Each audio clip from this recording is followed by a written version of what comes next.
Hello beautifuls, this is Aromie here and welcome back to Cinderella Phenomenon. Everyone apparently here are cursed. Apparently. It goes without saying that fairies and witches are also not affected. Come princess, let me introduce you to the few boarders we have at the margin. Parfait beckons the serving girl over. This is Anish. She helps out in the margin and does most of the cooking. I'm sure you understand why she's working here now. Oh, okay. Because we fired her, right? I believe she deserves an apology. Miss Delora? Sorry. What are you talking about? Don't you worry your sweet little head over it. You don't remember what this ice princess did to you? Huh? I have nothing to apologize for. Clumsiness does not befit a palace maid. I only did what was necessary. Well, it's nice to meet you, princess. I'm Anise Willow. I was gonna say Alice. Sorry. I hope we get along. Really? This is how you're going to start doing good? I don't believe I asked for your opinion. Please, you two. No fighting. I hold my tongue as Parfait leads me to the two people whose faces are incredibly familiar. There are faces I have seen in the palace before. This is Jurian Bellinet, I don't know, and Garland Belrat. How did you know? Both of you were in the Order of Caldera. That's right. They were two Sir Alcaster's best knights. It was a big surprise when they both left a year ago. I only found out recently that it was because they acted against Sir Alcaster's orders. They were stripped of their titles and dishonorably discharged from service. What are you two doing here? We help the fairies. They and Anise are exceptions and are allowed in this tavern without the curse. Jurian and Garland lend us their strength to help protect the margin. Protect. From the witches. They do anything to make sure their curses remain unbroken. And what about you? I'm an exception. Also, I'm good. You keep forgetting the good part. Remember, not all witches are evil. Your curse is a test. A test? Originally, the wicked were cursed so that they could learn to change. Their curses were meant to teach them a lesson. I'm hoping your curse will teach you a lesson too, Ice Princess. I really am only trying to help you. I don't need you to show me how to change. I just want my life back. Well, to do that, you'll have to break your curse. Try and make some friends, Princess. They might be able to help you break your curse. Oh, I'd love to hang around and watch the princess try to be friendly. We have work to do, Delora. Fine. Try not to make any more enemies, Princess. So when are we meeting this one guy I haven't met yet? The instant Parfait and Delora leave the room, the temperature drops several degrees. Now that I am alone, I feel the cold stares return. Disgust, contempt. As if I am the reason they are cursed and have to take refuge in the margin in the first place. Make friends. All I've ever had are my dolls. I've never needed friends. I will break this curse on my own. I was told it was rude to stare.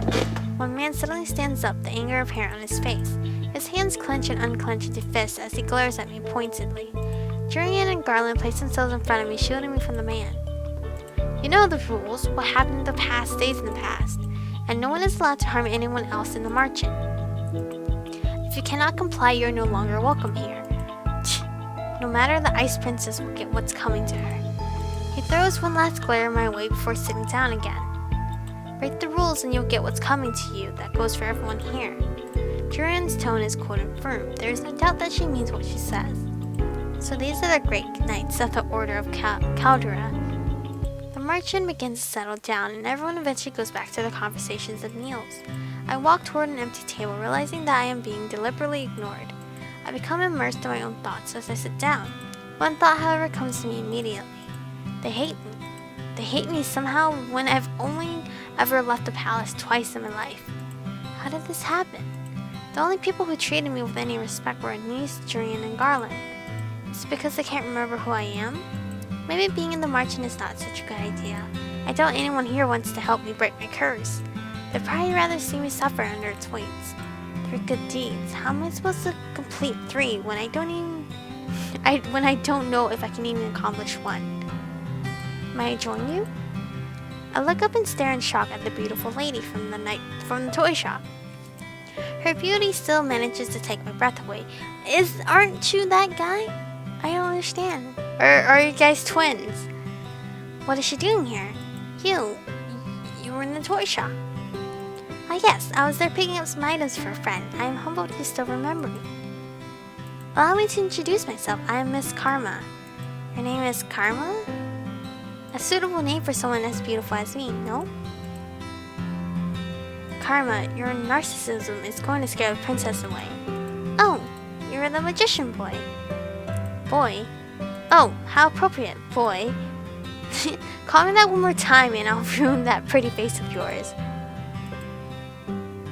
You would hit a lady? How savage. Anyways, I'm Watts Criswell. I have the Neverland curse. What about you, princess? What's your fairy tale curse? Does everyone share what their curse is? Watts shrugs as Karma smiles. We talk about it freely in the march, and the whole point is helping each other break our curses after all. Hard to do that if we keep our fairy tales quiet. He pauses and narrows his eyes slightly. Well, some people keep their fairy tales a secret.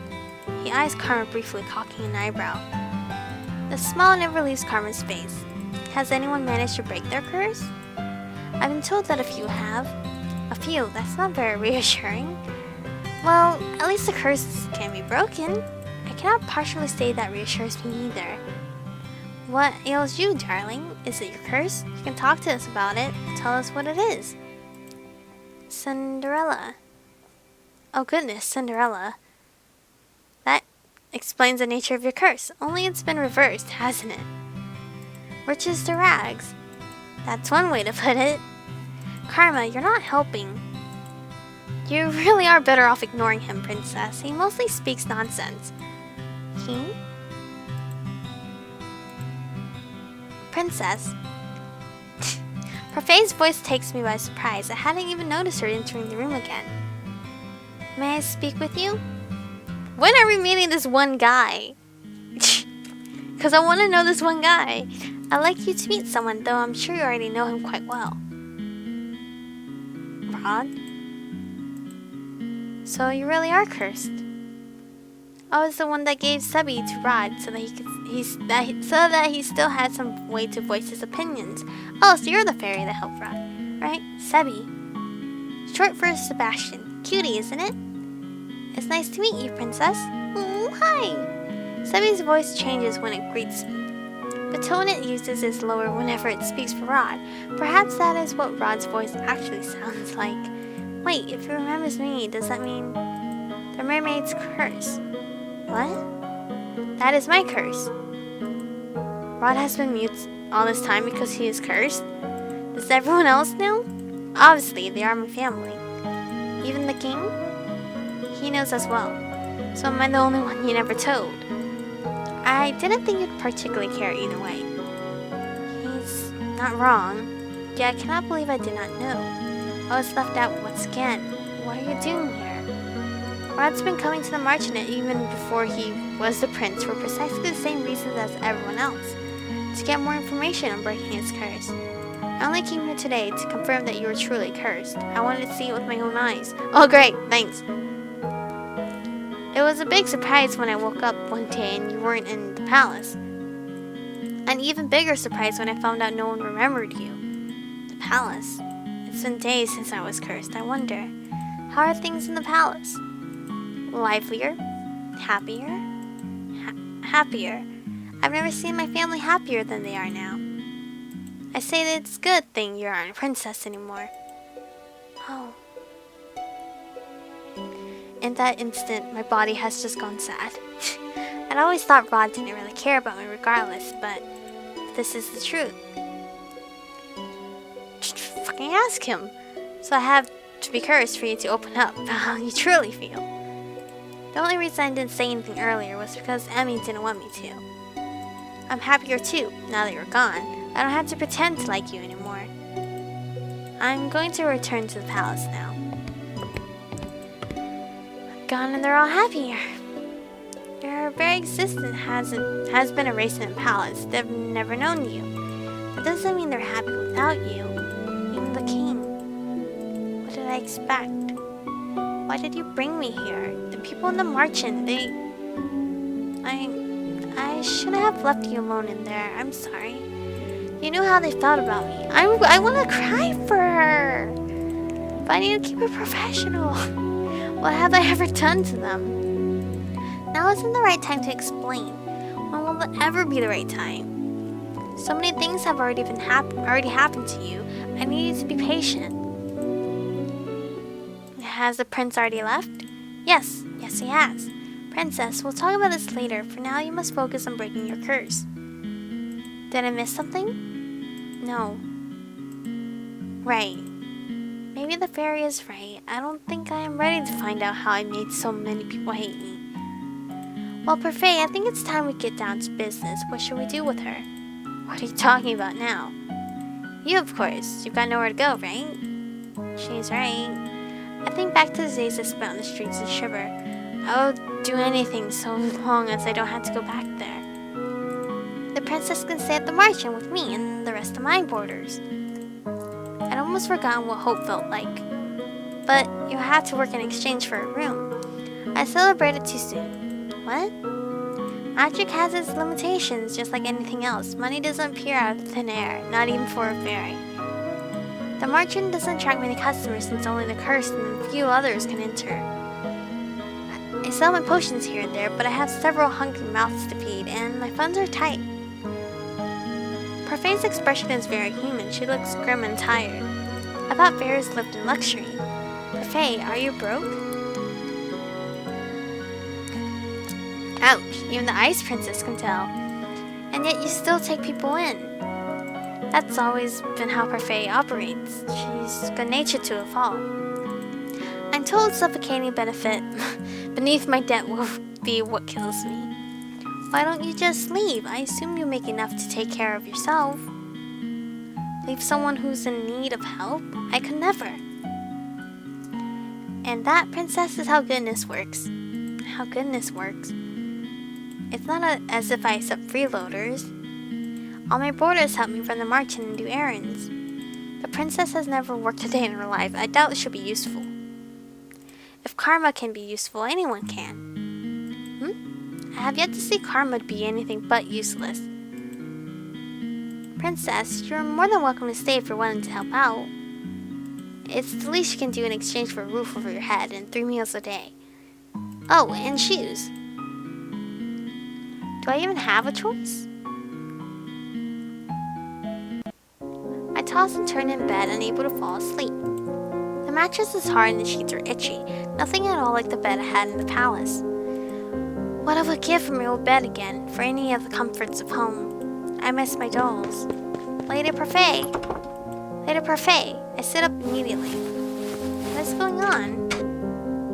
I leave a room to investigate. Some of the other marchand boarders, Watts, Julian, and Garland, are sitting on the settee, looking anxious. What's happening? Sorry, did we wake you? No, but the noises Garland was making would have woken the dead. Julian and I found an injured man while we were out doing our rounds. We brought him here. An injured man. Wait, what were you doing outside? It's almost 1 a.m. Nothing you need to worry about. Lady Parfait and Anise are attending to the man now. These people, will they just help anyone they find in the streets? What if this man is dangerous? Do you think the witches got to him? It's possible. We'll have to find out when he wakes up.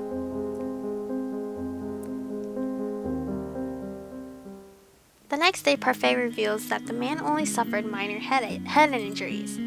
She says that she expects him to wake soon. I look at the tray of food in my hands. Anise has asked me to bring it up to the stranger's room while she finishes the rest of her cooking. I would never have been asked to do this in the palace. Goodness, what's that poor tray done to you to deserve that luck? I must say that it's odd to see the princess doing something nice for someone. What do you want? I had something to ask the man that was brought in last night. Seeing as you're being good enough to deliver breakfast, I thought I'd just tag along with you. If we're going, just bring this tray up yourself. You're not in any position to delegate your duties to me, Miss Michiko. Alright. It's cool. I'm assuming this is the guy I've been complaining about to look at. I'm assuming. Anyway, thank you guys for watching. Stay beautiful, and I'll catch you guys in the next one.